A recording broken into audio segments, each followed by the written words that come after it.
I told my fiancée that my best friend's trauma and well-being matters more than her comfort or need to know every detail, and now she's staying with her mom after saying she can't handle how I prioritize him. My best friend lost a parent a year and a half ago, which led him to a mental health crisis. Our friend group has been picking up the pieces ever since. He's doing much better now that he's in therapy, but he's definitely gone through it. What has complicated matters worse is my fiancée. It goes without saying that I love her, but she is the definition of a busybody sometimes. My best friend is a very private person. She knows something happened with him, but she doesn't know the details of what that something is. She probably never will, but because she's around me and my friends often as my fiancée and I live in the same house, she hears bits and pieces of the story and presses for more information. I try to circumvent this as best as I can. For example, I step out of the room for specific phone conversations.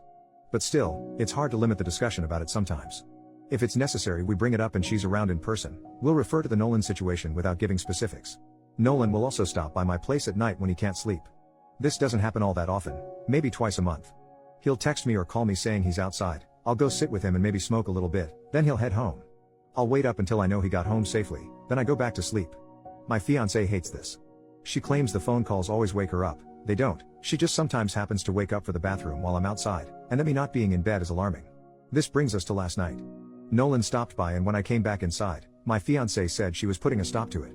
She said all the sneaking around is making her paranoid. She doesn't feel like she can properly trust me or be a part of my friend group without knowing the details, and that Nolan needs to stop relying on me so much.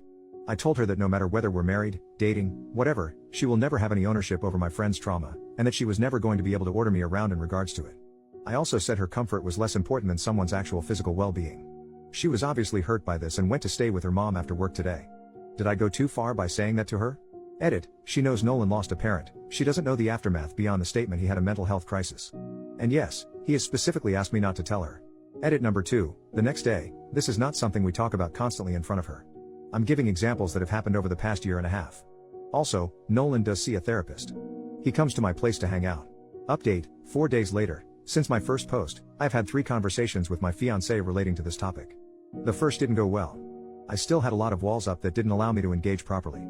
I didn't get angry, I just didn't say much at all. My fiancée told me what a lot had already assumed. She didn't feel like a priority, she was hurt by my comment and my actions. She gave me specifics on what needed to change if we were to continue. I told her I needed time, and she went back to the parents' house for the night. I took this night alone to truly think over the things she had requested, no more late night visits and other harsh boundaries being put into place, and tried to imagine a life where that happened. The second conversation was much more impactful. I took feedback I was given here, which mainly centered around honesty and apologies. I told her that I was sorry for waking her up and for not treating her how a fiancé should. I also told her I was sorry I hadn't been prioritizing her. But that I couldn't. At least not in the top, number 1 spot. The gist of my side was this: my life partner, in a lot of ways, has already been chosen. It might change in the future, but as of right now, my friendship is the most important relationship in my life. He isn't just like family to me, he is family to me. That goes beyond just the two of us. His little brother is my little brother. My mom and dad have all but officially adopted them into our family and vice versa. Our lives are intrinsically enmeshed and have been since we were 15. I had been doing a disservice to her by pretending that I could put anyone else over this familial unit that has already been built. This conversation was difficult for us both. We cried together, we attempted to compromise, but the truth of it all boiled down to if he needs me, or even just wants me, I'm going to do everything reasonably in my power to be there for him. We again took the night for ourselves to process. And that leads us to the final conversation, which was about our future. She told me she had known the end was coming and had begun to accept it long before our conversation. I agreed. We're also planning a move Jess out party between just us two where we try to have fun with it and reconnect as friends. She told me, in customary breakup fashion, that she's going to cut bangs in my bathroom at some point during this planned night. So, was I the jerk for saying that my friend's trauma was more important than her comfort? Yeah. I totally was. Not only because it was harsh, but because I didn't say it sooner so she could make an informed decision about whether it was a life she wanted or not. Now she gets that. I feel gracious and humbled by her forgiveness and understanding, and thankful to commenters who provided insight. Edit to add, no, I'm not planning any more romantic relationships for a while. 2. My number 1 priority is Nolan, not my entire family. He and I are the familial unit I referred to. Relevant comments. Responding to those who tell him he needs to set boundaries with Nolan for both of their healths. OP, I'm genuinely fascinated by this point of view. We do have other friends and boundaries with one another. 2 people choosing to share their lives together and not actively pursuing romantic relationships doesn't automatically lean towards something unhealthy. At least from my perspective. I think it's all just about how people want to live their lives and different priorities. But I seem to be in the minority here. There is only so much about my friendship with him I can include here, and this update post was largely centered around what happened with my ex-fiancée. Why would I list boundaries I have with my friend that are unrelated to this single conflict I posted about? In my eyes, he didn't sabotage anything. I chose my priorities, they were out of line with what was required for a romantic relationship, and I'm now out of that relationship. The value of said relationship is relative. I hope Jess and I remain close friends, but I feel relieved to be rid of extra pressures when I wanted to live my life one way and she wanted something else. I do have a therapist. He does not trauma dump on me. We talk like normal people do. He sees a therapist regularly. I've known him since we were 15, we're 25 now. Commenter number 2, dude, why get engaged in the first place? OP, the engagement was a spur of the moment event when I had been drinking.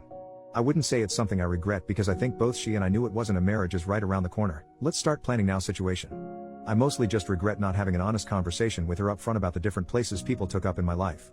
That was a huge mistake on my end. Commenter number 3, are you attracted to Nolan?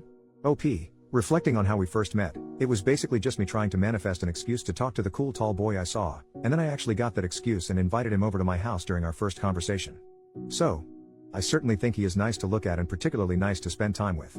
I don't typically think that hard about my interactions with most men other than him. OP then makes a comment on moving forward. I'm just letting things happen as they happen at this point.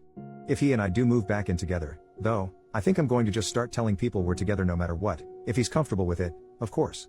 There's too many people who don't get that I do not want a romantic relationship in any shape or form going forward, outside of this, and if this whole thing has taught me anything, it's that I don't want to be stuck answering questions about it my entire life. Lol. OP when asked about his ex-fiancée, she's the one that suggested we remain friends. I came into things wanting to be completely honest. Other than that, the ball was in her court. If she wanted to forgive me, never see me again, whatever. That was purely up to her. Will it continue on past her moving out? I don't know. But I do know I'm very glad we're not ending on a totally sour note. One more thought from OP, as I said in other comments, I think I worded the original post wrong because people are assuming I put him on the same level as my parents or siblings and that isn't the case. I honestly think people would have had a more positive reaction if I had said I've been with Nolan this whole time, jokes on everyone. Then I made a mistake proposing to my fiancée, I'm now single and can admit I feel emotionally fulfilled by this person. He is my life partner and I choose to share my life with him while also having other friends and family as well who don't fall into that category of intensity. Because half of the responses are that's so weird. You have to be screwing with the person you put number one in your life. He and I have spoken and are in agreement. He's asked me to come to one of his therapy sessions so we can further discuss and I finally agreed and we set a date to make that happen. Most of the comments on the post I made on my own page, which has since been deleted, were we don't care about Nolan, we just want to make sure your fiancée is good. But now that I've affirmed that she's okay, we're going our separate ways, it's the opposite. I don't know. The update was focused on her for a reason. Edit, OP had a few deleted comments that I did not include here because I could not tell if he was trying to troll the people who were asking questions or not. But, because some questions have come up a few times in this Baru post, here is one of his deleted comments. Someone asks a very stereotypical intimate life question about him and Nolan. OP says, I've got metaphorical leash holder in my bio for a reason.